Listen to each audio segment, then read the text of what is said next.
Hello sa atong mga kaigsuunan.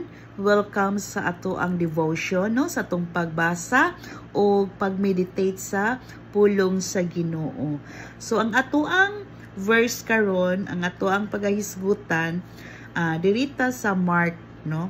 Mark chapter 11 verse 12 to 14, and then muambak ta sa Mark chapter 11 verse 20 to 25. So, akong basahon, mga kaigsuunan. Sa sunod nga adlaw, samtang namalik sila gikan sa Betania, gigutom si Jesus. Nakita niya sa layo ang usa ka kahoy igira nga nanahon pag-ayo. Miduol siya sa kahoy aron pagsusi kung may bunga ba kini. Apan sa pag-abot niya, mga dahon lamang ang iyang nakitaan, kay dili pa manting bunga. Miingon si Jesus sa igira, "Sukad karon wala na'y makakaon sa imong bunga, ug nakadungog niini ang iyang mga tinun-an." 20. Nianang sayo sa pagkabuntag, samtang nanglakaw sila sa dalan, nakita nila ang kahoyng igira. Nalaya na kini gikan sa kinatumyan ngadto sa mga gamot. Ug nahinumdum si Pedro sa pagtunglo ni Jesus sa kahoyng igira, ug siya miingon kaniya, "Magtutudlo, tan-awa ra namatay ang kahoyng igira nga imong gitunglo." 22. Miingon si Jesus kanila, "Salig kamo sa Dios ug timan-i kini, makahimo kamo pagsugo niining bungtura. Maalsa ka ug maitsa ngadto sa dagat. Kung kamo walay pagduha-duha, sulod sa inyong kasing-kasing ug nagtuo nga mahimo ang inyong gisulti, mahimo gayud kini. Tungod niini, ingnon ko kamo nga bisag unsa ang inyong pangayoon diha sa pag-ampo, tuhui nga madawat ninyo kini ug mainyo gayud kini.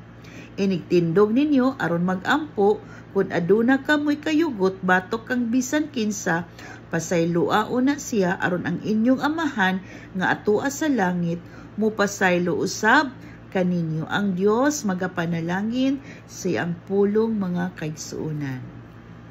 Ug salamat kayo no sa mensahe sa Ginoo dinhi kanato. So kini nga mensahe nga atong nabasa karon, atong na-learn niini, ang gipaabot sa Ginoo dinhi kanato is naghisgot jud ang Ginoo diri sa faith and prayer. Si Jesus nagtudlo kanato nga kinahanglan nga na jud tay pagtuo o pagsalig, no, pag-ila, no, diha gyud sa ato mga pag-ampo nga na yunay gahom ang ato mga pag-ampo, mga kaigsuunan. Dapat mutuo gyud ta, saligan gyud nato nga unsa man ang atong gibungat sa ato mga baba through prayers, no. Mahimo gyud na yunay katubagan, no, kanang tanan nga atong giampo diha kaniya. Tungod kay nag-challenge ang Ginoo dinhi kanato diri sa verse 22, no. Nag-challenge siya dinhi kanato nga kinahanglan gyud kita mosalig sa Dios. Ingon siyang giingon, no, atong basahon sa verse 23, "Og timan-i kini, makahimo kamo pagsugo niining bungtura. Maalsa ka ug maitsa ngadto sa dagat. Kung kamo walay pagduha-duha, sulod sa inyong kasing-kasing ug nagtuo nga mahimo ang inyong gisulti, mahimo gyud gayud kini."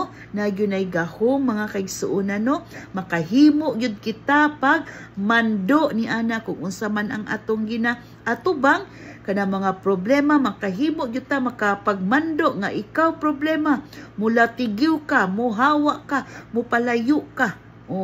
Makahimo gyud ta ni ana tungod kay diha sa to mga pag-ampo, kung natay pagtuo sa to mga pag-ampo, makakita gyud kitag mga dagko nga mga butang, no, mga kahibulungan nga mga butang nga ipadayag sa Ginoo dinhi kanato, no.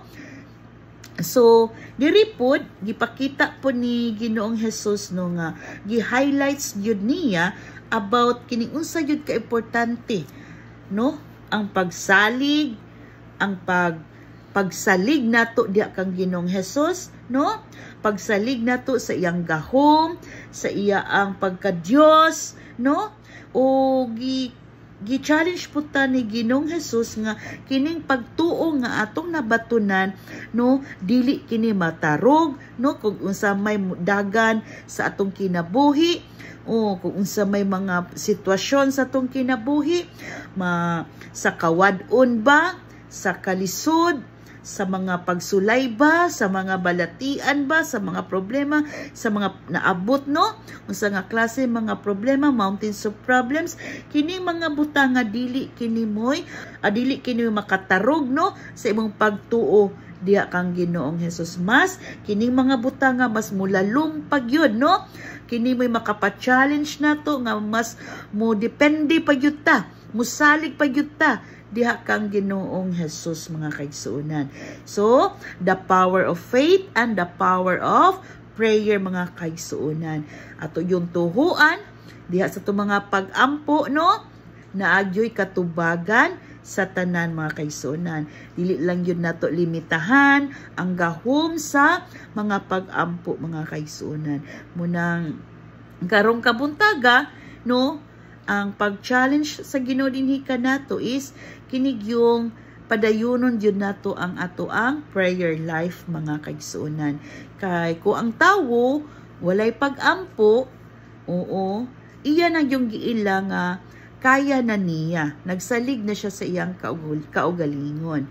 But kung ang tawo is kining mag-ampo yun, nag-ilag yun na siya nga wala yun siya mahimo kung wala ang Ginoo. Manginahanglan yun ta sa iyang giya, manginahanglan yun ta sa iyang tabang, munang mag-ampo yun ta diha